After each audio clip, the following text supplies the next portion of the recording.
Welkom in my studio. Hallo almal, my naam is Jude. En die goeie mense by Skryf het gesê ek moet vir julle ietsie van myself vertel. Nou ja, hier gaan ons. Ek is 'n tattoo kunstenaar en fotograaf.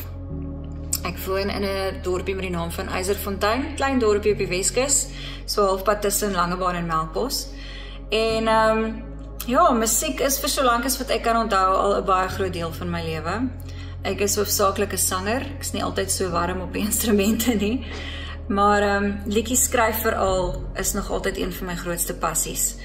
Dit is 'n vorm van uitdrukking, maar dit is ook 'n belangrike erflating van my lewe en my kultuur. So, my liedjie wat ek ingeskryf het hierdie jaar, sy naam is Somerwyn, en dit gaan oor liefde en verlange, tweede kanse, al daai mooi dinge in die lewe.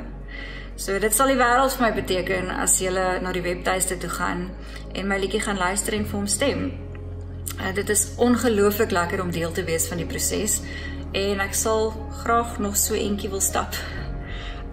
So ja, gaan na skryfit.co.za en gaan soek vir Somerwyn en stem vir hom, vra jou vriende en jou familie om ook te stem en te luister en ek sien baie uit na wat die toekoms vir ons bring.